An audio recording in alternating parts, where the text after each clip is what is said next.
Dan Orlovsky on the Bills.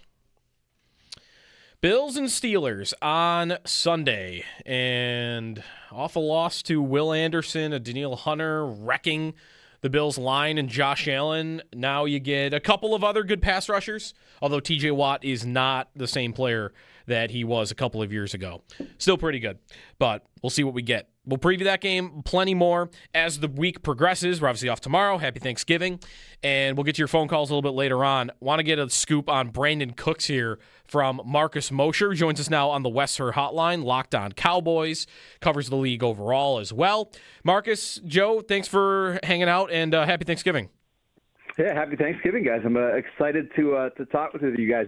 My Bills fans are very, very down on this team right now, so at least we have something to maybe get them excited going into Week 13. Yeah, 7-4, but it just doesn't ever. Right. It doesn't feel right. It looked good against Tampa, but otherwise, yeah, it hasn't looked good. I think we are constantly fighting about what is the best, surrounding or life for Josh Allen to live. It's you're still adjusting, even though we're a few years into this, of having an elite quarterback. Yeah, and it's, these are the ebbs and flows that you have when you go through, having a guy like this. And ultimately, you're just hoping that you can surround him with the right talent. And obviously, Buffalo and Brandon Beane, they're hoping that someone like Brandin Cooks can help take them to the next level. Yeah, so the reason I got you on to talk about Cooks, to try to figure out what's left in the tank. He was a very good player for a very long time. And I don't know, this year in New Orleans, Tyler Shuck, Spencer Rattler, I just don't know how much. And also, the ball just goes right to Chris Olave every play. So I don't know how much you could really get from New Orleans. Dallas, meanwhile, great quarterback, good offense over the last couple of years. So from your vantage point, last two seasons, how much does Cooks and how much did Cooks have left in the tank when he was in Dallas? And we should mention during the 2024 season, a lot of that year was with Cooper Rush because Dak Prescott injured his hamstring middle part of the season, did not return. So he has not played with great quarterbacks over the last 2 years. And I'll start with the positives here. I mean, he is one of the best professionals that you could have at that position. He taught CeeDee Lamb so much about diet and how to sleep and how to travel and how to get your body ready. So having a player like that in the locker room with this pretty young wide receiver core, I do think that's going to help a lot. There's just something about him that people love, right? And he is one of the best practice players you'll ever see. I think the issue with him now is he just isn't as quick as he was back when he was with the Saints or with the Patriots.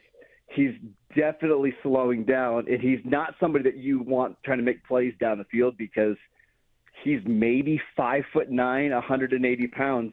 So his best part of his game is the short to intermediate stuff. And this is my only issue, is that I think a lot of the ways that he wins are in similar ways that Khalil Shakir wins. It feels pretty redundant, and that's my concern here with Cooks joining the Bills.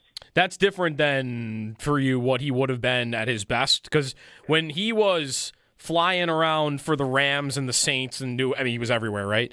It was a lot of, it was route running, short intermediate, but there were big plays down the field too. Yeah, and you saw that the last couple of years in Dallas. On the outside, he just couldn't separate from these cornerbacks. So the way that the Cowboys tried to use him was, use him on these comeback routes and on quick slants and stuff where he can use his quickness to create quick separation. He's never been a big guy at making plays after the catch, and that's really kind of evaporated over the last couple of years. But again, he still knows where he's supposed to be. He can run routes as good as anybody else in the NFL. It's just that you're not going to be creating these big plays like you saw back in 2014, 2015. Marcus Mosher with us on the WR Hotline. The last thing on Cooks, the thing you said about him being professional and, maybe leadership type stuff, the current environment around Keon Coleman feels like with Gabe Davis back and now maybe Cooks, they're trying to help him out as much as possible. At least someone that could kind of show him how you're supposed to do it in the league. And honestly, I couldn't think of a better player in the league to do it than Brandin Cooks, who has played with how many different Hall of Fame quarterbacks? I mean, Drew Brees, Tom Brady. He played with Dak Prescott for a while.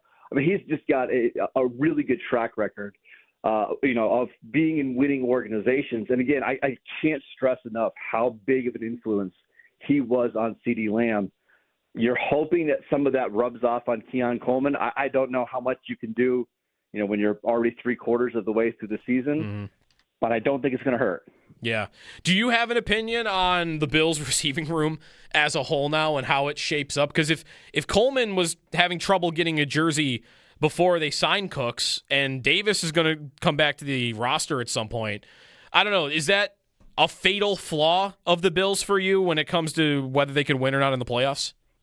Well, the answer to your first question, it's bad. I mean, it's really, really bad. You watch these games on Sunday, and it's shocking how bad their wide receiver core is compared to the rest of the NFL. But when you have a superstar quarterback like Josh Allen, you can mitigate some of that. But when Dalton Kincaid's out of the lineup, you really see just how weak this room is and how little they add value to the offense. There's just nobody on this team outside of Shakir, and he's pretty clearly not 100%, that makes plays after the catch. There's nobody that you trust to get open in one-on-one situations.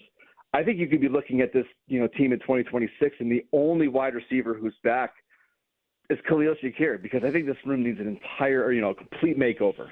Yeah. Marcus Mosher with us. Very quickly on tomorrow's game in Dallas right now, Bills fans will be rooting for the Cowboys.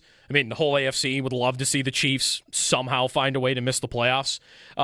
Tomorrow in Dallas, Mahomes has never played there, right?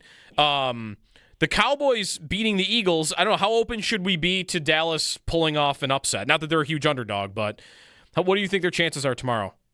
First off, I'm sorry, Buffalo fans, that you have to root for this Cowboys team. It's not fun. Yep. As somebody who does it week in and week out, it's not that enjoyable. However, Cowboys played pretty good against Philadelphia. They allowed 107 yards in the last 8 possessions. They never let Philly cross their 40-yard line.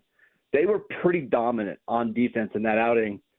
This Chiefs team is pretty old. They had 90 plays on offense 4 days ago. I wouldn't be surprised if the Cowboys keep this game pretty interesting going into the fourth quarter. And if you're a Bills fan, that's all you could ask for. Yeah. It's funny you said, not as enjoyable for Cowboy fans, because I'm enjoying watching them all year because every game feels like it's just to the wall, tons of points, no defense, although maybe their defense is starting to improve a little bit. Well, it's the same as me, a Cowboys fan who roots for Buffalo every single week. I'm not quite as emotionally invested in it as everybody else is, but it's fun watching Josh Allen. I think for Cowboys fans, there's just such inconsistency with this team, which is not that dissimilar from Buffalo, where some weeks the defense looks really good, some weeks the offense looks really good. They just haven't been able to put it together outside of a second half against Philadelphia. They're pretty clearly hoping that things change, over the next 6 games. Not super optimistic that happens, but we'll see. Last thing, will they keep Pickens, or what happens with Pickens? I guess do they pay him franchise tag? The plan is to keep him long term. Now, long term for them is maybe a 3-year deal. I think they want to date George Pickens rather than marry him, and maybe that's where we get a couple franchise tags. But this is clearly somebody they want to keep for the next couple of years. They have this window that they're looking at, 2026, 2027, and he's going to be a part of it. Marcus Mosher with us. Thank you, Marcus. Enjoy the game tomorrow, and we'll talk soon. Anytime. Thanks, guys. Check out Locked On Cowboys. You want more on Dallas? He's also a good follow just for all around the league stuff. Marcus Mosher, at Marcus_Mosher. Brandin Cooks, don't love what I heard there. These more redundancy. Dallas, over the last 2 years, not using him as much as the perimeter downfield weapon. That's kind of what the Bills need. I guess really what I'm just, and this just goes back to just draft one, right? What I'm itching for from the Bills is be the team that just has some out of nowhere young receiver with speed that just shows up and gives you something. And they've had that happen before. Robert Foster did that for a year. Gabe Davis, as a 4th-round pick, did that. And their roster right now is just made up of all guys that you're pretty sure you've already seen the best of. And even Shavers, you might think Shavers is the answer to, well, he's kind of that. He's the same age as Gabe Davis. He's been around a long time. But he is kind of that. But Brandin Cooks, you know you've already seen his best. Curtis Samuel, you know you've already seen his best. Elijah Moore, you're pretty sure you've seen his best. Palmer, maybe you've seen his best. Where's the Jalen Naylor on this team?